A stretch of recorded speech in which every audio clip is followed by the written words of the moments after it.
नमस्कार। नवीनतम आंकड़ों के अनुसार विश्व की जनसंख्या 801 करोड़ पहुंच चुकी है। एक तथ्य यह भी है कि इन 801 करोड़ व्यक्तियों में से लगभग 68% यानी 540 करोड़ लोग इस समय सोशल मीडिया के माध्यम से, इंटरनेट के माध्यम से सोशल मीडिया से जुड़े हुए हैं। लगभग 25,000 TV channels, satellite TV channels अनवरत 24 घंटे अपना प्रसारण कर रहे हैं। लाखों अखबार प्रकाशित होते हैं। लेकिन इन सब संचार माध्यमों के बावजूद आज भी रेडियो का महत्व है। रेडियो अपनी मौलिक विशेषताओं के चलते अपनी उपयोगिता को बरकरार रखे हुए हैं। क्या है रेडियो की उपयोगिता, क्या है रेडियो का महत्व और क्या है ऐतिहासिक घटनाक्रम? आज विश्व रेडियो दिवस पहली बार आयोजित हुआ 13 फरवरी 2012 को, और आज फिर हम रेडियो दिवस मनाने के लिए यहाँ पर एकत्रित हैं। तो सुप्रभात। धरती धौरारी में आज हमारे साथ विश्व रेडियो दिवस पर चर्चा करने के लिए मौजूद हैं दूरदर्शन केंद्र जयपुर के कार्यक्रम प्रमुख श्री लक्ष्मण व्यास। स्वागत लक्ष्मण जी आपका हमारे इस कार्यक्रम में। और हमारे साथ में है भारतीय, अगर आकाशवाणी के इतिहास की व्याख्या करें और भारतीय रेडियो के इतिहास की व्याख्या करें तो एक तरह से मैं उनको संज्ञा दूंगा कि एक स्तंभ के रूप में, एक प्रसारण स्तंभ के रूप में मौजूद है श्री मुकुल गोस्वामी। स्वागत है मुकुल जी आपका। धन्यवाद गोविंद। जब बात करते हैं विश्व रेडियो दिवस की तो हम सब जानते हैं कि आज ही के दिन 1946 में संयुक्त राष्ट्र संघ ने संयुक्त राष्ट्र रेडियो की शुरुआत की थी। हालांकि रेडियो की शुरुआत 1895 में मार्कोनी ने थ्योरी ऑफ इलेक्ट्रोमैग्नेटिज्म और उसके बाद वायरलेस टेलीग्राफी से कर दी थी, लेकिन औपचारिक रूप से इसकी शुरुआत हमारे 1921 के आसपास में हुई। और भारत उन देशों में रहा जब पूरी दुनिया में जब रेडियो की शुरुआत हुई। 1919 में यूनाइटेड स्टेट्स में रेडियो कॉरपोरेशन बना, 1922 में बीबीसी बना, लेकिन 1921 में पोस्ट एंड टेलीग्राफी डिपार्टमेंट ने टाइम्स ऑफ इंडिया के साथ मिलकर के पहला एक प्रयोगात्मक परीक्षण रेडियो का किया था। लक्ष्मण जी, सवाल सबसे पहले मैं आपसे पूछना चाहूँगा कि एक लंबी यात्रा रेडियो ने की है भारत में। अगर हम 1921 के बाद से लेकर के आज तक देखें तो लगभग 102 साल की लंबी यात्रा रेडियो कर चुका है। क्या आप रेडियो की उपयोगिता आज के परिवेश में मानते हैं? रेडियो की सबसे बड़ी जो विशेषता वो ये है कि रेडियो आप सुन सकते हैं कहीं भी और पोर्टेबल होता है। और आजकल तो क्या है, एफएम सभी मोबाइल में उपलब्ध होता है, तो एफएम बैंड पे आने के बाद कोई भी कहीं भी सुन सकता है। मेट्रो में तो ऐसा अधिकतर होता ही है कि आप अपने वर्किंग प्लेस तक जा रहे हैं तो कार में बैठ के उसको सुन रहे हैं, कोई ना कोई रेडियो स्टेशन आपने ट्यून कर रखा है, वो वाला है।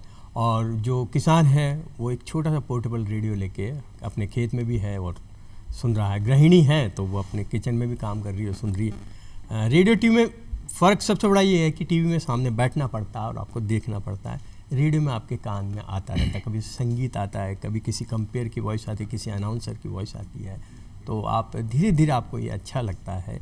इसमें यह नहीं कि एक ही जगह बैठ के करना पड़ा, सबसे बड़ी ये विशेषता है। कुछ और काम करते हुए भी हम रेडियो सुन सकते हैं। बिल्कुल, कहीं भी उठा करके रेडियो को ले जा सकते हैं, पोर्टेबल है। किसान खेत में सुन रहा है, गृहिणी हाउसवाइफ अपने घर में किचन में सुन रही है, और कहीं भी कोई भी सुन सकता है। मुकुल जी, आप रेडियो प्रसारण की दृष्टि से अगर हम देखें तो मुकुल जी, सबसे महत्वपूर्ण बात जो लक्ष्मण जी ने अभी कही कि रेडियो केवल श्रव्य माध्यम है और टेलीविज़न श्रव्य दृश्य माध्यम है। लेकिन अगर हम कल्पनाशीलता की बात करें, एक इमेजिनेटिव पोटेंशियलिटी की बात करें, तो आप जब संगीत सुन रहे हैं या नाटक सुन रहे हैं या वार्ता सुन रहे हैं, या आपने तो अनेक अंतर्राष्ट्रीय पुरस्कार जीते हैं, कई सारे इंटरनेशनल टूर्नामेंट्स में आपने भारतीय ब्रॉडकास्टिंग टीम को लीड किया है, चाहे वो ओलंपिक्स की बात हो, चाहे एशियाड की बात हो, चाहे वो कॉमनवेल्थ गेम्स की बात हो, चाहे वर्ल्ड कप क्रिकेट की बात हो। बहुत महत्वपूर्ण उपलब्धि आपके खाते में दर्ज है और अनेक राष्ट्रीय और अंतर्राष्ट्रीय पुरस्कार भी आपने जीते हैं। मैं आपको रेडियो की कल्पनाशीलता के बारे में जानना चाहूँगा कि रेडियो को हम एक कल्पनाशील माध्यम मानते हैं, क्यों?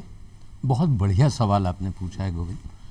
रेडियो मन की आंखों से देखे जाने वाला माध्यम। आप तन की आंखों से दूरदर्शन देखते हो, मन की आंखों से यदि आप गाना सुन रहे हो तो आप गाना नहीं सुन रहे, न आप ये कल्पना कर रहे हो कि ये गाना राजेश खन्ना शर्मिला टैगोर पर पिक्चर आया जो हुआ था। आप अपने पात्रों को, अपने आप को, अपनी कल्पनाशीलता के साथ उस दृश्य को कल्पना करते हो। ये रेडियो की सबसे बड़ी, जिसको कहते हैं ना, शक्ति है कि आप अगर ड्रामा सुन रहे हो तो अब उसका अभिनेता कौन है, ये दूरदर्शन या दूसरे दृश्य माध्यम में जो अभिनेता है वो ही है, यहाँ तो आपके पास पूरा संसार है, फ्रीडम है कि आप अपने आप को अभिनेता मान सकते हो, आप अपनी कल्पना से जिस भी पात्र को उस आवाज़ के माध्यम से चित्रित करना चाहते हो उसकी कल्पना कर सकते हो। तो रेडियो इसलिए सबसे सशक्त माध्यम है। जैसा लक्ष्मण ने बताया कि बहुत सारी चीज़ें सहजता से उपलब्ध है। मुझे लगता है कि रेडियो की सबसे बड़ी ख़ास बात यह है कि ये आपकी कल्पनाशीलता को, कल्पना लोक को जीवित रखता है, जागृत रखता है। वही उसकी सबसे बड़ी शक्ति है। कल्पनाशीलता को जागृत रखता है और हमारी जो जितनी भी कल्पना हम कर सकते हैं उस सहज भाव से जिस कार्यक्रम को हम सुन रहे हैं उसको हम एक तरह से आत्मसात करने की स्थिति में रहते हैं। जब कुछ देख रहे हैं तो हमें कुछ ज़्यादा चिंतन करना पड़ रहा है, ज़्यादा देखने के लिए कम मस्तिष्क का उपयोग करना पड़ रहा है, लेकिन अगर हम केवल सुन रहे हैं तो शायद हम और ज़्यादा एक्टिवेट होकर के सुन पाते हैं। आज भी हम देख रहे हैं कि कई सारे कार्यक्रम विविध भारती से जब छाया गीत आता है तो रात के समय में एक अलग तरह के आनंद की अनुभूति होती है। लक्ष्मण जी, आपसे अगर रेडियो की विशेषताओं के बारे में ही मैं इस कड़ी को आगे बढ़ाऊं तो एक और बात रहती है कि रेडियो में जैसे छाया गीत का उदाहरण मैंने दिया कि आप रात के समय छाया गीत सुन रहे हैं, सुबह के समय अलग तरह की राग जो शास्त्रीय संगीत पर आधारित हो सकती है उस पर आधारित गाने आ रहे हैं, दोपहर में कुछ और राग पर आधारित गाने आ रहे हैं। अगर हम संगीत की ही बात करें तो इस तरह की विविधता रेडियो में है, क्या कहना चाहेंगे आप इस बारे में? बिल्कुल सही कह रहे हैं आप। और जिसे आकाशवाणी कहते हैं वो तो संगीत की जो विरासत है उनके पास, जिसे हम लोक संगीत भी कहते हैं, शास्त्रीय संगीत भी कहते हैं, सुगम संगीत भी कहते हैं, उसका एक ज़बरदस्त आर्काइवल खजाना है रेडियो के पास। आप सोचिए कि कुछ अद्भुत रिकॉर्डिंग है। वो बड़े बड़े मास्टर जो संगीत घरानों के दिग्गज थे, आज उनकी रिकॉर्डिंग कहीं नहीं उपलब्ध होगी, लेकिन हो सकता है दूरदर्शन और आकाशवाणी के पास उनकी रिकॉर्डिंग मौजूद है। आज कोई भी नया मास्टर पैदा होगा उस संगीत घराने का तो उसको बहुत समय लगेगा, लेकिन ये वो स्थापित है आज। तो ये बहुत बड़ा अनमोल है, बल्कि इसका कोई मूल्य नहीं, उस अर्थ में बहुत बड़ा खजाना है। फिल्म संगीत तो है ही, उसका स्टेपल डाइट है कि आप कहीं भी जा रहे हो, घर पे भी सुन रहे हो, कहीं भी सुन रहे हो तो फिल्म म्यूजिक तो आपके आता है। और फिल्म म्यूजिक में तो सब तरह के फ्लेवर होते हैं। तो संगीत उसका बड़ा इम्पोर्टेंट कंपोनेंट है रेडियो ब्रॉडकास्टिंग का, हरदम रहेगा। संगीत आपके मन को आह्लादित भी करता है। और फिर भारतीय परंपरा में तो संगीत के द्वारा ही कहने की परंपरा है। हॉलीवुड में तो ये होता था, कोई म्यूजिकल बनती थी तो उसको कैटेगराइज किया जाता था म्यूजिकल फिल्म में। और यहाँ तो हिंदुस्तान में तो जो भी फिल्म बनती है किसी भी भाषा में बने वो म्यूजिकली होती थी, क्योंकि उसमें गाने होते थे। तो हम जो भी सुनते थे गाने उसमें सब तरह के गाने होते, वैरायटी होती, देशभक्ति से लेकर सब तरह के होते थे। और हम बचपन से सुनते आ रहे हैं। बल्कि हमें लगता है कि हम भी इतनी अच्छी तरीके से इस बात को नहीं कह सकते थे जितनी गीतकार ने कही है, और जितना ही अच्छा संगीतकार ने उसको संगीत में गूंथा है, और उतना ही अच्छा अभिनय करके लोगों ने उसको अभिनीत किया है। बिल्कुल सही कहा आपने।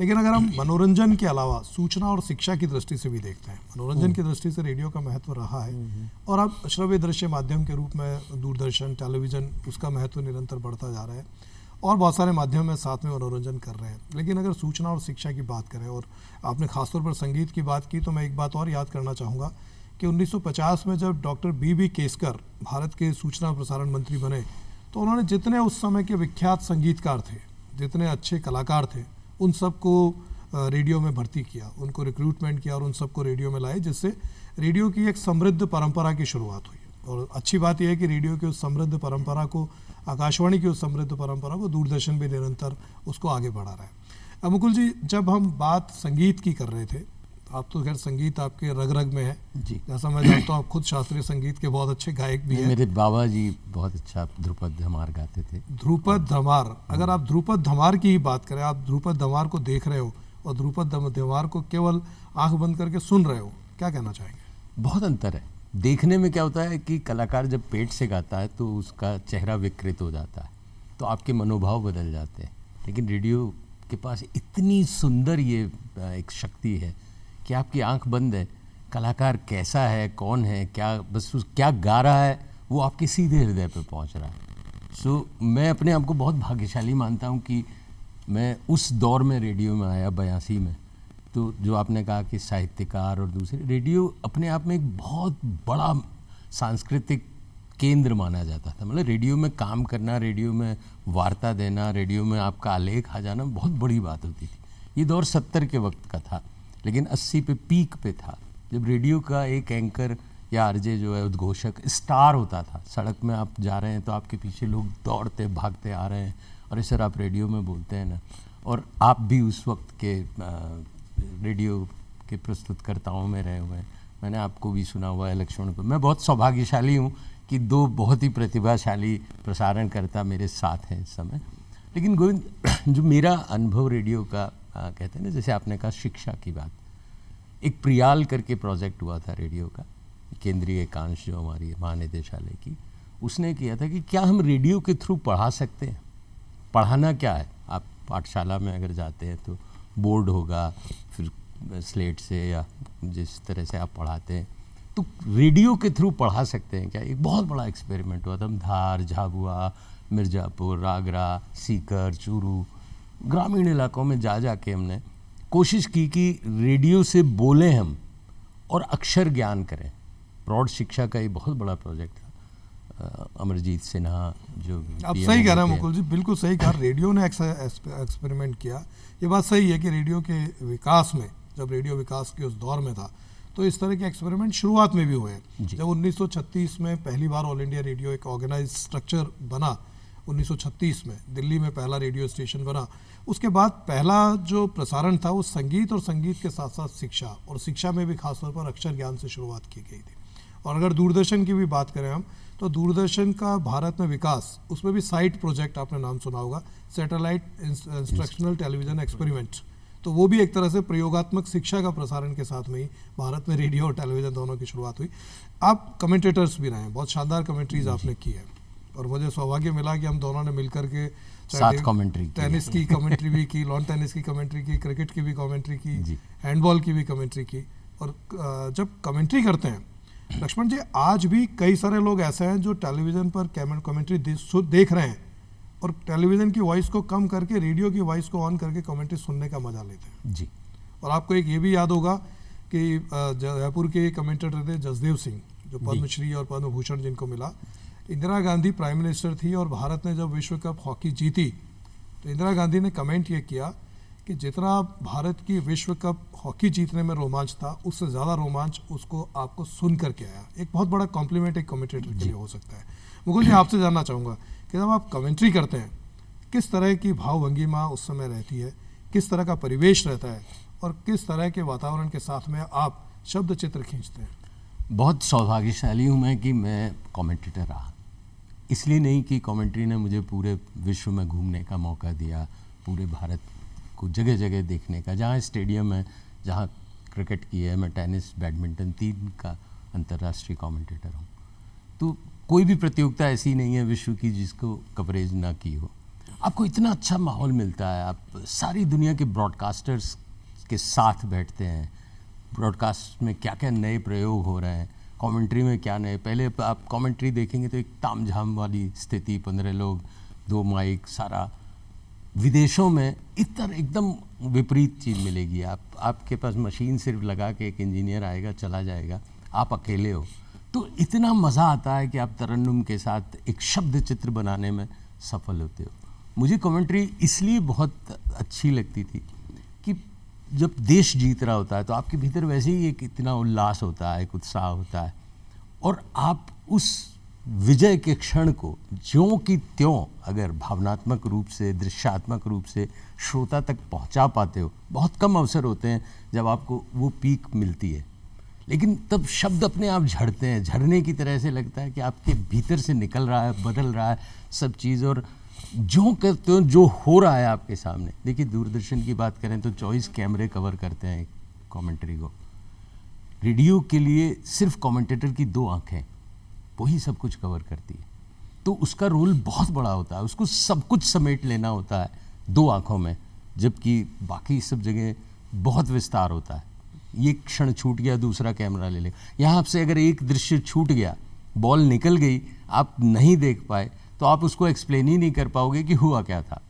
बहुत ही आपको एकाग्रचित्त होकर के देखना पड़ेगा, महसूस करना पड़ेगा, और उसका शब्द चित्र भी खींचना पड़ेगा। वैसा का वैसा अगर आप नहीं संप्रेषित कर पा रहे हो तो सुनने वाले के हृदय को वो उल्लास ही नहीं मिलेगा, वो महसूस ही नहीं कर पाएगा कि चौका मारा। क्यों कमेंटेटर चौके में इतना शांत हो जाता है, इसी के साथ 4 रन। मतलब ये जो उसका आवेग है वो एक शांत बैठे हुए आदमी को एकदम एहसास दिलाता है कि ये 4 रन है। बॉल की बाउंड्री की तरफ जाती जा रही है, वैसे के वैसे आवेग बढ़ता जा रहा है। बढ़ता जा रहा है। मुकुल जी, एक और बात रहती है जब कमेंट्री करते हैं, मुझे याद है कि हमने और आपने साथ मिलकर के कुछ कमेंट्रीज की, और जब हम ऊपर बैठे रहते हैं, हालांकि अब जब सामने टेलीविज़न हो तो हम बहुत नज़दीक से देख लेते हैं, और आजकल के रेडियो कमेंटेटर्स तो साथ में जब टीवी सेट सामने पड़ा तो नज़र भी आ जाता है, लेकिन जब ऊपर से, मुझे याद है कि ऊपर से हम कपिल देव और दिलीप वेंगसरकर में अंतर कर पाना बड़ा मुश्किल हो जाता है ऊपर बैठे बैठे। खिलाड़ियों को पता लगा कैच दिलीप वेंगसरकर ने लिया है और कुछ कमेंटेटर ने बोल दिया कपिल देव ने लिया है, तो एक अजीब सी स्थितियां भी उत्पन्न हो जाती है।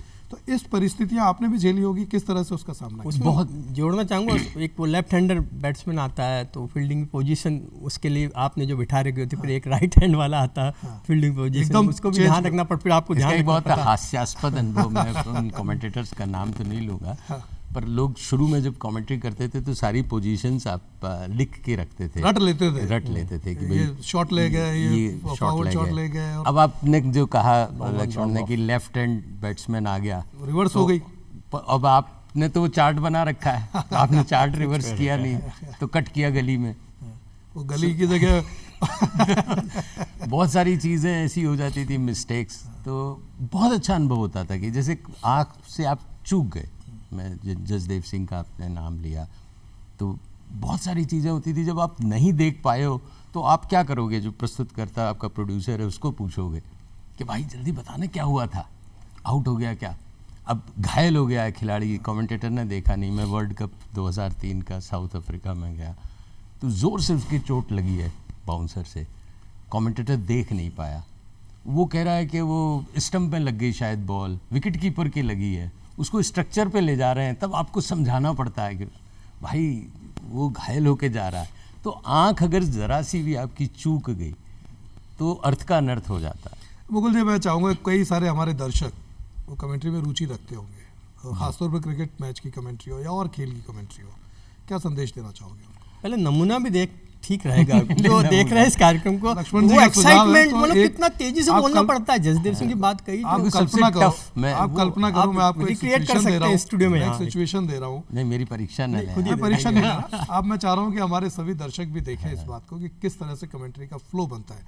आपके सामने उदाहरण के लिए अगर मैं कहूँ कि सचिन तेंदुलकर बैटिंग कर रहे हैं और पाकिस्तानी जो रावलपिंडी एक्सप्रेस है शोएब अख्तर वो बॉलिंग कर रहे हैं, एक ओवर है, उस ओवर की पहली 2 गेंदों की कमेंट्री आप कर दीजिए। देखिए, मैं इस परीक्षा में एकदम एक शब्द चित्र खींचना है। आपको बताना, जब हम लोग जब ट्रायल देते थे ना कमेंट्री का, तो बहुत अच्छा प्रश्न किया जाता था। बोलते थे आप कल्पना करिए, कमेंट्री करिए, 1 ओवर पूरा मेडन गया है, 6 बॉल हैं, अब आपको एक भी बॉल रिपीट नहीं करनी है, यानी पहली गुड लेंथ में पड़ी तो दूसरी ओवर पिच हुई, तीसरी शॉर्ट अप लेंथ है, तीसरी बाहर जा रही है। सो रेडियो इतना, आप जब बिना मैच देखे हुए अगर कमेंट्री करते हैं तो आप बहुत सहज होते हैं, है ना। आपकी पूरी जिसको कहते हैं शब्द चित्र बनाना, कहने करते कि आपको पब्लिक तक वो चीज़ पहुंचानी है, और उसमें उसके वातावरण का बहुत महत्व होता है। इसमें अगर आप सोचें कि आप मुझको ये भी परिस्थिति दें, लक्ष्मण जी मैं यही कहूँगा कि मुकुल जी जैसे कमेंट्री में चतुरता की जरूरत होती है, वही चतुराई इन्होंने दिखाई। आप जो टेस्ट लेना चाह रहे थे उस टेस्ट को बड़ी चतुराई से उन्होंने इस ज्ञान को पास कर दिया ऊपर से। अब मैं अगला सवाल आपसे पूछना चाहूँगा कि जिस तरह की कमेंट्रीज की बात हमने की, यहाँ पर खेलों की बात की, लेकिन खेलों के साथ साथ एक रेडियो के साथ में ये भी रहता है कि रेडियो ख़ासतौर पर रेडियो की सबसे बड़ी मौलिक विशेषताओं में ये विशेषता भी है कि हमारे ग्रामीण भाइयों जिनके पास में आज भी इंटरनेट कनेक्टिविटी का अभाव हो सकता है, जिनके पास आज भी टेलीविज़न चैनल्स की रीच नहीं हो सकती, जो आज भी अनपढ़ हो सकते हैं, जो आज अखबार पढ़ने की स्थिति में नहीं है, शायद रेडियो उनके लिए एकमात्र प्रसार माध्यम है। क्या कहना चाहेंगे? बिल्कुल सही कह रहे हैं। रेडियो प्रसारण का जो इतिहास है, तो आप देखेंगे कि भारत की जनसंख्या जब आज़ाद हुआ था भारत, तो बहुत कम लोग साक्षर थे। तो वो सही कह रहे हैं कि उसकी एक भूमिका हमारी ये होती है कि टू इन्फॉर्म, टू एजुकेट, ये करना है, एंटरटेन तो करना ही है, उनका मनोरंजन, साथ में ये दोनों काम करते हैं। ये दोनों काम भी बखूबी की है, आप भी जानते हैं और मुकुल जी भी जानते हैं कि कई इस तरह के रोग होते थे जिनके बारे में जानकारी जनता तक पहुंचाना जरूरी होता है। नारू रोग पे भी कई वर्कशॉप हुई, यूनिसेफ भी उसमें इन्वॉल्व हुआ है। इस तरह की पल्स पोलियो का बहुत बड़ा अभियान चला था, दुनिया भी देख रही थी कि इतनी बड़ी जनसंख्या वाला देश, इसमें पल्स पोलियो का अभियान चल रहा है और कई सालों तक चला, उसमें भी बड़ी महत्वपूर्ण भूमिका निभाई है। तो ये जो उसको सूचित करना, शिक्षित करना, ये भी इसकी भी बड़ी महत्वपूर्ण भूमिका है। तो रेडियो की इस भूमिका से इनकार नहीं किया जा सकता, इतिहास के तौर पर भी और भविष्य में भी। मुकुल जी, रेडियो की और मौलिक विशेषताओं की तरफ अगर हम दृष्टिपात करते हैं तो एक चीज़ ये भी रहती है कि आज भी भारत में अगर हम कहें तो करीब 15-20%, 20% से ज़्यादा लोग बिलो पॉवर्टी लाइन में रहते हैं, गरीबी की रेखा के नीचे हैं, जिनके पास में अपने मनोरंजन के बहुत सारे साधन उपलब्ध नहीं हो सकते, जो रिक्शा चला रहे हैं, जो तांगे चला रहे हैं, या कोई मजदूरी कर रहे हैं, खेतिहर मजदूर हैं, तो उन लोगों के लिए मनोरंजन की दृष्टि से देखें या उनको उनके सूचना उन तक, और जो ऐसा लक्ष्मण जी ने कहा, चाहे बीमारियों की जानकारी देनी हो, चाहे शिक्षा के महत्व की बात देनी हो, उनके लिए शायद रेडियो एकमात्र माध्यम। गोविंद, रेडियो क्या है ये हम समझ भी नहीं सकते, सोच भी नहीं सकते। मैं इसलिए इसको एक उदाहरण के साथ दूंगा। कुंजीलाल जी मीणा एक IAS अधिकारी हैं, युवा थे, वो लैंप पोस्ट में पढ़ाई करते थे। मैं सहज रूप से उनसे इंटरव्यू ले रहा था जोधपुर में, उन्होंने फ़ोन पे ही बातचीत कर रहा था।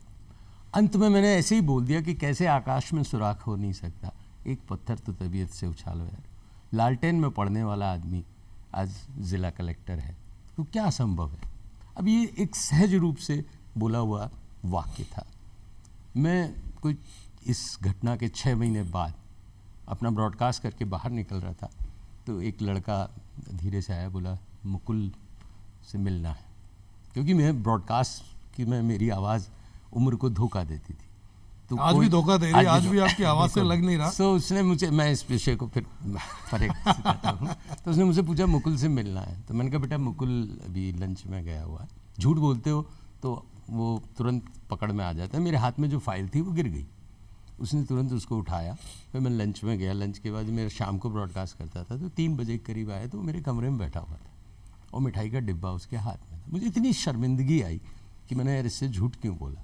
फिर मैंने उसको बताया कि मैं बेटा नॉर्मली मिलता नहीं हूँ, क्योंकि मैं जो धोखा देता हूँ आवाज़ के माध्यम से वो जग जाहिर ना होना चाहिए, तो बताओ तुम। तो उसने कहा सर आपने कुंजीलाल मीणा जी का इंटरव्यू लिया था। मैंने कहा आपने बोला था सर वो शेर दुष्यंत कुमार का, तो मेरे पापा मुझको डांट रहे थे कि तू दुकान बंद कर, तू दुकान चला नहीं सकता। लेकिन जैसे ही आपका ये शेर आया ना, मैंने पापा से कहा पापा 6 महीने दे दो, देखो ये कुल मुकुल मेरा एक उपनाम रखा हुआ था जोधपुर में, तो कह रहा है कि मैं सफल हो सकता हूँ। वो बोले मेरी दुकान चल गई। तो मुझे गोविंद ऐसा लगा कि यार शब्द ब्रह्म है, कितनी बड़ी ताकत है। आपको पता ही नहीं है कि आपके भीतर कितनी शक्ति है। अगर आप आरजे हो, एंकर हो, इसका मतलब भगवान ने आपको कितना बड़ा माध्यम दिया है कि 5 लाख 10 लाख लोग आपकी बात सुनते हैं। अब उस बात को सुनने में अगर गुनने लग जाएं, उसको समझने लग जाएं, तो रेडियो से शक्तिशाली कोई माध्यम ही नहीं है। जीवन परिवर्तित हो सकता है। आपके एक शब्द से अगर किसी का जीवन परिवर्तित हो सकता है, तो आपको हजारों शब्द बोलने को मिलते हैं, लाखों लोगों को प्रेरित कर सकते हैं। जो आपने कहा ना, गरीब तबका, छोटा, अब नेत्रहीन व्यक्तियों को देखिए, उनका सबसे बड़ा साथी कौन है? रेडियो। तो वो तरसते हैं आपकी आवाज़ सुन के, वो एक फिल्म एक्टर की तरह आपकी इमेज बना लेते हैं आवाज़ सुन के, और फिर उसके बाद वो पूजते हैं आपको। उनके दुख को, उनके दर्द को आप बांट लीजिए, इससे बड़ा कोई माध्यम मिल सकता है आपको? लक्ष्मण जी, मुकुल जी को सुनते हुए लगता है कि ये एक आइडियल फ्लो होना चाहिए, वॉइस में जो मॉड्यूलेशन होना चाहिए वो आइडियल मॉड्यूलेशन ये होना चाहिए। चीज मैं इस विषय को फिर मैं इसी विषय बढ़ाता हूँ। नेशनल हाईवे पे भी हमने एक प्रोजेक्ट किया था। आप हेलमेट पहन के नहीं गए, आप गाड़ी चला रहे हैं, फुल स्पीड में चला रहे हैं, रेडियो जॉकी ने धीरे से बोला कि आप अपने बच्चों से बहुत प्यार करते हैं ना, तो स्पीडोमीटर में आप अपने बच्चे की फ़ोटो लगा लीजिए। जैसे ही 100 से ऊपर आप जाएं, आपको उसकी शक्ल दिखनी चाहिए। आपके घर में 4 लोग इंतज़ार कर रहे हैं। अब कोई माध्यम ऐसा है क्या जो इसमें प्रेरित न करे, आपको मोटिवेट न करे, आपकी स्पीड को कम न करवा दे? तो रेडियो इतना शक्तिशाली माध्यम है कि क्षण क्षण में आप घर, शाम को ऑफिस से निकले हैं, थके हुए हैं, आप चाहते क्या है कि आपकी पत्नी आपके घर के दरवाजे में मुस्कुरा के स्वागत करे, आपको चाय पिलाए। हमने देखा है भाभी जी कैसे स्वागत करती है, यही सोच के आप घर जाते हैं। लेकिन क्या कभी आपने सोचा कि वो गृहिणी दिन रात काम करके शाम को आपके इंतजार में बैठी है, आप उसके लिए एक फूल और मिठाई का डब्बा ले गए? बिल्कुल सही कहा। सो ये मोटिवेशन जब आपने देना लोगों को शुरू कर दिया, तो मुझे लगता है कि रेडियो आपका सबसे बड़ा साथी है, क्योंकि वो आपसे मन से जुड़ सकता है। मुकुल जी सही कह रहे हैं आप, बिल्कुल। आपने जिस तरफ इंगित किया, जो इशारा आपने किया, वो निश्चित रूप से महत्वपूर्ण है कि ऐसी कई बातें हैं जो जीवन में सर्वाधिक महत्वपूर्ण हो सकती है। उन महत्वपूर्ण बातों को जब हम रेडियो के माध्यम से सुन रहे हैं, सुनने के साथ हमारी कल्पनाशीलता, हमारी कल्पना शक्ति उसके साथ जुड़ती है और वो हमें उस बात को प्रेरित करती है कि हम उस बात को माने, अपनाएं अपने जीवन में। जो कुछ सुना गुना, कम्युनिकेशन की अगर हम परिभाषा करते हैं तो इफेक्टिव कम्युनिकेशन, प्रभावी संचार वही संचार है जो सुनने के बाद दिल तक उतरा और उतरने के बाद हमने उसको इम्प्लीमेंट किया। तो शायद रेडियो एक प्रभावी संचारक के रूप में, इफेक्टिव कम्युनिकेटर के तौर पर, कि जो कुछ हमने सुना, सुनने के बाद हमने उसको एक तरह से एहसास किया, गुना उसको, और गुनने के बाद हमने अपने आप पर अगर इम्प्लीमेंट कर लिया तो जो आप संचार कर रहे हो, जो कम्युनिकेट कर रहे हो, वो इफेक्टिव हो गया। गोविंद, ये एक सफलता है। आपके कम्युनिकेशन की मैं बात करूं तो ये स्किल रेडियो ने दिया आपको।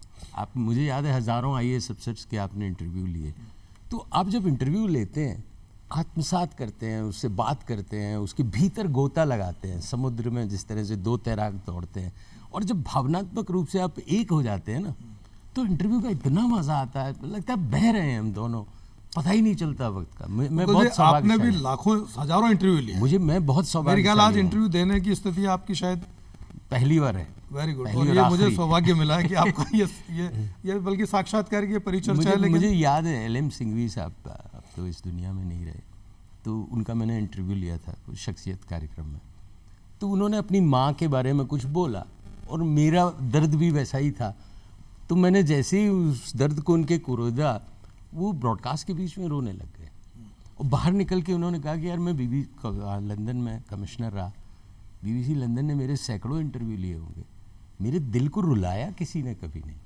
सो रेडियो वो माध्यम है जब आप किसी को हंसा सकते हो, रुला सकते हो, सुला सकते हो, उसको आगे बढ़ा सकते हो, उसका पतन भी करा सकते हो। अगर आप अच्छे ब्रॉडकास्टर नहीं हो तो सब चीज़ों के लिए आप उत्तरदायी हो।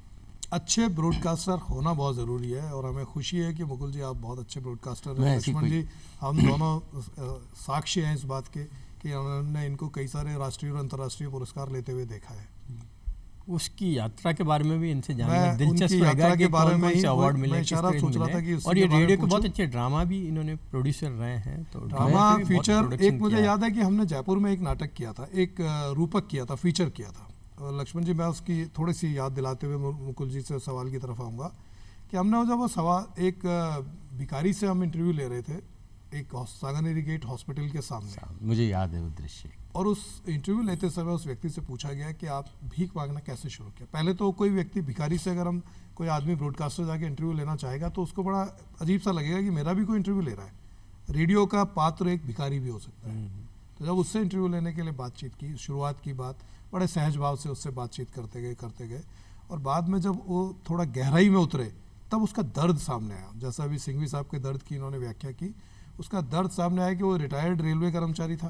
क्या बात है। उसकी बच्चे थे, दो तीन बेटे थे, बेटियां थी, लेकिन उन सब ने बीमारी के कारण उसको घर से निकाल दिया। वो अपने टांग का इलाज कराने के लिए जयपुर आया, असहाय होकर के, भीख मांग करके कई वर्षों से ज़िंदगी व्यतीत कर रहा था। और ऐसे कई सारे उदाहरण मुकुल जी ने ऐसे भी देखे हैं कि जब रेडियो इंटरव्यू सुनने के बाद, रेडियो का रूपक और रेडियो का नाटक सुनने के बाद उनके परिजन आए और उसके आने के बाद उसको लेकर के गए। ऐसी भी चीज़ रही। हमने एक अनसुनी आवाज़ें प्रोग्राम किया था मानसिक चिकित्सालय में। 17 औरतें थी जो पागल नहीं थी और पागल लोगों के साथ रह रही थी, क्योंकि एक सिस्टम है मानसिक चिकित्सालय में। अगर आप भर्ती कराते हैं, आप अपना एड्रेस दे दीजिए और उसके बाद वो चाहे फेक हो, उनको छोड़ जाइए। फिर जब तक परिवार वाले उनको लेने नहीं आएंगे, वो स्वस्थ होने के बाद भी रिलीज़ नहीं हो सकती। तो डॉक्टर शिव गौतम थे, उन्होंने ऐसा बताया कि तो मुझे उस इतनी बड़ी यंत्रणा लगी कि पागल न होकर पागलों के बीच रहना कितनी बड़ी त्रासदी है। तो हमने इसको एक अभियान बनाया कि हम इनकी आवाज़ें, मेरा नाम माधुरी है, बिहार की रहने वाली हूँ, बाकी उन्हें जो भी याद है अपने परिजनों के बारे में, ऐसे करके, जैसे पहले फौजी भाइयों में एक ऐसे नहीं आता था प्रोग्राम, तो जयमाला में उस तरह से हमने उनको ब्रॉडकास्ट किया। रेखा बोराना हाईकोर्ट में जज हैं, वो उस समय वकील थी। उन्होंने रिट किया सरकार पे और 90 लाख रुपए सरकार को उनके लिए एक अलग से आश्रम बनाने के लिए बाध्य किया। ये एक बहुत बड़ी सफलता है एक तरह से। मुकुल जी, जो आपको अवार्ड मिले, मैं उसके बारे में जानूंगा कि एक तो आपको एशियन ब्रॉडकास्टिंग अवार्ड मिला, बहुत बड़ा अवार्ड था वो। 2-3 बड़े अवार्ड जो है आपके, तो उनके बारे में देखिए, ये सौभाग्य है मेरा कि अवार्ड मिले। आदमी आकाशवाणी में जब काम करता है तो सोचता है राष्ट्रीय स्तर पर वो स्थापित हो, और मैंने बहुत पहले, मतलब 90 से बनाने खूब शुरू किए थे प्रोग्राम, लेकिन हमारी कूप मंडूक सोच थी, ये मैं स्वीकारता हूँ। हमें ये लगता था कि अवार्ड खरीदे जाते हैं या अवार्ड पता नहीं किन गिने चुने लोगों को मिलते हैं। जब मुझे 2000 अपर्णा वैश्य डायरेक्टर थी, तो एक प्रयोगात्मक कार्यक्रम की कार्यशाला हुई थी भोपाल में। जब मैंने वहाँ गोविंद जाके ब्रॉडकास्ट सुने तो मुझे अपने पे बहुत शर्म आई। मुझे लगा कि मैंने ये 18 साल पता नहीं क्या ब्रॉडकास्ट किया। इतने ज़बरदस्त प्रोग्राम, राकेश जोशी इंदौर के थे, प्रभु जोशी, इनको लगातार अवार्ड मिलते थे, जगदलपुर के एक मोइत्रा थे, गजब के प्रोग्राम, इतना थॉट प्रोसेस। यानी एक आदमी अस्पताल में आईसीयू में बैठा हुआ है और उसको हार्ट अटैक हुआ है, कोलैप्स हुआ है, लकवा हुआ है, माइंड कैसे बॉडी को मैसेजेस दे रहा है कि भाई ये पार्ट हार्ट का ख़राब हो गया, ये पार्ट माइंड का, यहाँ ब्लड नहीं जा रहा, ये नहीं जा रहा। वो नाटक था। फिर 36 बार डबिंग, मतलब रात को आप 12 बजे जाके किले में 1 घंटे की आवाज़ रिकॉर्ड करने के लिए जा रहे हैं, कुत्ता भौंक रहा है तो आपकी वो साउंड ख़राब हो गई। डॉली की पेंटिंग पे उन्होंने एक पेंटिंग पे प्रोग्राम बनाया था, तो मैं सोच भी नहीं सकता था कि पेंटिंग पे कोई रेडियो प्रोग्राम बन सकता है। तो उसमें मेरे सिर में पानी भर रहा है, इस इफेक्ट को देने के लिए उन्होंने बाल्टी में मुंह डाल के और गुड़ रात को, अभी जब तक आपको एकदम सन्नाटा नहीं होगा आपका वो। हमारे दर्शक जो सुन रहे होंगे वो कल्पना कर रहे होंगे कि किस तरह से रेडियो प्रोग्राम जो सुनते हैं तो बड़ा आसान लगता है, लेकिन इसके पीछे कितनी कड़ी मेहनत है। क्या बड़ा दिलचस्प था। दुनिया के जाने माने अति यथार्थवादी सैल्वाडोर डाली पे प्रोग्राम बनाया और आपका आवाज के थ्रू बताना, तो वो विजुअल आर्टिस्ट था, पेंटिंग के द्वारा बताया था। दूसरा वो स्वतंत्र कुमार ओझा, वो आत्मकथा को उनकी डॉली की पढ़ रहे थे, तो मैं अचानक बच्चे से जवान और जवान से बूढ़ा हो गया हूँ। तो एक आदमी बिना सांस लिए हुए जवान, बचपन और बूढ़ा अभिनय कर ले, मेरे रोंगटे खड़े हो गए। मैंने कहा यार ये लोग कौन सी दुनिया के प्राणी हैं और हम किस दुनिया में ब्रॉडकास्ट कर रहे हैं। आप भी उसी दुनिया के प्राणी हैं। फिर तब मैं स्वीकारता हूँ कि उसके बाद मुझे लगा कि मुझे जब तक हर आदमी मेरे बनाए कार्यक्रम से संतुष्ट नहीं होता, चाहे वो छोटा चतुर्थ श्रेणी कर्मचारी हो, चाहे वो डायरेक्टर हो, जब वो संतुष्टि पे आ जाएगा तब मैं उस प्रोग्राम को भेजूंगा। तो मुझे पहले ही प्रोग्राम में जो उस कार्यशाला के बाद आया, thanks to Aparna Vysya, I got international award, I got national award. और उसके बाद मुझे ऐसे एक नब्ज़ पकड़ में आ जाती है कि हाँ यार, ब्रॉडकास्ट की ये सोच है। उस सोच से आप जब कई फिल्में बनाते हैं, तो the biggest achievement was France, जहाँ मुझे पावका पुनातन एक ओ फायर प्योरीफायर्स करके हमने एक प्रोग्राम बनाया था। उन्होंने इंटरनेशनल थीम दी थी फायर। तो अब फायर को आप हर प्रोड्यूसर को, हर देश के प्रोड्यूसर को अपने हिसाब से प्रोग्राम कंसीव करना था।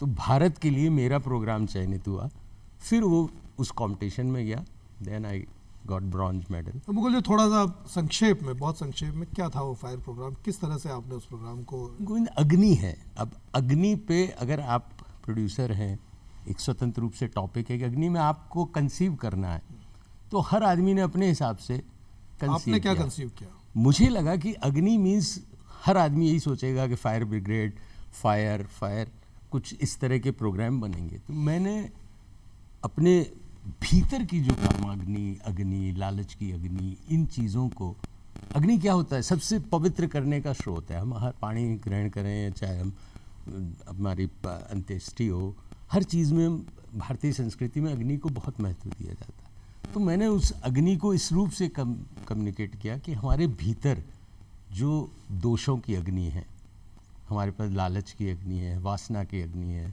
बहुत सारी अग्नि भीतर जो है, उसको कौन पवित्र करेगा? तो हे अग्नि, तू मुझे पवित्र कर, जला, मेरी सारी बुराइयों को गायब कर, जला दे और मुझे एकदम खरा सोना बना दे। तो ये एक आउट ऑफ बॉक्स सोचना था। ये आपने भारतीय संस्कृति पर आगे, भारतीय हमारे ऋग्वेद के पहला जो मंत्र है, ओम अग्नि विलय पुरोहितम यज्ञ से देवी मृत्युजम, वो लगभग इसी भाव भंगिमा के टाइटल भी घनश्याम आचार्य जी ने ओ पावका पुनातना करके डाल दिया था। सो अब मुझे सबसे बड़ा एक्सपीरियंस ये हुआ कि जब आप विदेश में जाते हैं, वहाँ प्राइज़ लेने के लिए पहली दफ़ा अनिल बैजल साहब ने मुझसे एक दिन ऐसे ही लखनऊ में पूछा था, मुझे प्रथम पुरस्कार मिला था, वाजपेयी जी दे रहे थे प्रधानमंत्री, तो उन्होंने पूछा तुम अंतर्राष्ट्रीय प्रोग्राम क्यों नहीं बनाते? तो मैंने कहा जब अवार्ड लेने के लिए CEO चला जाता है, प्रोग्राम बनाते हैं, नेशनल अवार्ड मिलता है तो 10,000 रुपये मिलते हैं, इंटरनेशनल मिलता है तो पता भी नहीं चलता। तो उन्होंने कहा ऐसा कैसे हुआ? मैंने कहा मुझे ABU अवार्ड मिला, CEO ले आए, मुझे पता भी नहीं चला। तो उन्होंने एक प्रेसिडेंट बना दिया कि आज के बाद जब भी इंटरनेशनल अवार्ड होगा प्रोड्यूसर विल गो। लक्ष्मण जी, हमें बड़ा गर्व महसूस हो रहा है कि एक ऐसे अंतर्राष्ट्रीय तो दुर्भाग्य अवार्डी के साथ में आज बातचीत करने का मौका मिल रहा है। सौभाग्य से मुझे मिल रहा है वो प्रोग्राम मेरा उसी अगले साल चयनित हुआ और आप और अवार्ड CEO लेंगे। अनिल बैजल थे, तो उन्होंने वहाँ फ्रांस भेज दिया। अब फ्रांस में वहाँ 40 देशों के लोग थे। आप टाई पहन के गए थे, ये टाई से घृणा करते हैं, हाँ। एक विषयांतर कर रहा मुझे हूं। कंग ने, कुलविंदर सिंह कंग मेरे मित्र हैं, उन्होंने ज़बरदस्ती वहाँ टाई पहनाई। उषा पुरी हमारी डायरेक्टर थी, उन्होंने कहा तुम बहुत फ़कीर लग रहे हो, जूते तुम्हारे स्पोर्ट शूज़ हैं। तो मैं 10,000 रुपये का खर्चा करके और कोट पैंट बहुत सूट अच्छा पहन किया के आपने ठंड कि में गया। 10,000 रुपये अब का आप उसको खर्चा मज़ा आएगा, आपको सुनेंगे जब वहाँ मैं गया तो उनका इतना औपचारिक रूप से फंक्शन था कि वो पहले तो वर्कशॉप चल रही थी तो उसमें सब कोट सूट पहन के बैठे थे। उसके बाद प्राइज़ सेरेमनी के लिए उन्होंने कहा चलो लंच करते हैं, और सब लोगों ने अपने कोट पैंट उतार दिए। पैंट भी उतार दिया। पैंट मीन्स कि शॉर्ट्स में जो थे वो शॉर्ट्स में हो गए, और उसके बाद मैं अकेला कोट पहने हुए। तो मुझे लगा कि मेरे 10,000 रुपये जाया हो गए। फिर वहाँ बड़े रोचक बात है, हमारे दर्शक आपकी उन रोचक बातों का आनंद भी ले रहे हैं। मैं आपसे लक्ष्मण जी से पहले जानना चाहूँगा कि लक्ष्मण जी, जिस विश्व रेडियो दिवस की हम बात कर रहे हैं और रेडियो के महत्व को और रेडियो की उपयोगिता के बारे में बातचीत करते जा रहे हैं, आप क्या अंदाज़ा लगाते हैं कि आज का दौर, जब आने वाला टाइम पूरी तरह से दुनिया मेरी मुट्ठी में एक मोबाइल में सिमट करके रह गई है, तो रेडियो किस तरह से अपने एग्जिस्टेंस को बनाए रख सकता है? सबसे बड़ी सुविधा जो अब हो गई है बदलती टेक्नोलॉजी के कारण, पहले था कि इतने बजे प्रोग्राम आ रहा है, भले दूरदर्शन हो या रेडियो, इतने बजे आपने सुना तो सुना, नहीं तो मिस हो गया, फिर वो रिपीट होगा तब आप सुनेंगे। लेकिन अब ये हो गया है कि कोई भी प्रोग्राम होता है तो उसका पॉडकास्ट के रूप में आप अपनी वेबसाइट पे उसको डाल दें और वो हरदम के लिए वहाँ उपलब्ध रहता है। तो आप अपनी फुर्सत में जब आपको समय मिले तब आप उसको सुन सकते हैं। तो ये सुविधा आ गई, तो इस रूप में बड़ा महत्व है। और पॉडकास्टर एक इसी का है, रेडियो का एक नई शब्दावली है, और बहुत मशहूर लोग हैं जो पॉडकास्टर बने, जिनके दुनिया भर में जिनके पॉडकास्ट को फॉलो किया जाता है, और अलग अलग फील्ड के लोग हैं, निश्चय सेगमेंट होता है। कोई साइंटिस्ट है, कोई साइंस एजुकेशन के बारे में बता रहा है तो उसके पॉडकास्ट उस फील्ड के जो लोग हैं वो सुनते हैं, कोई स्पोर्ट्स वाला तो स्पोर्ट्स वाला करता है।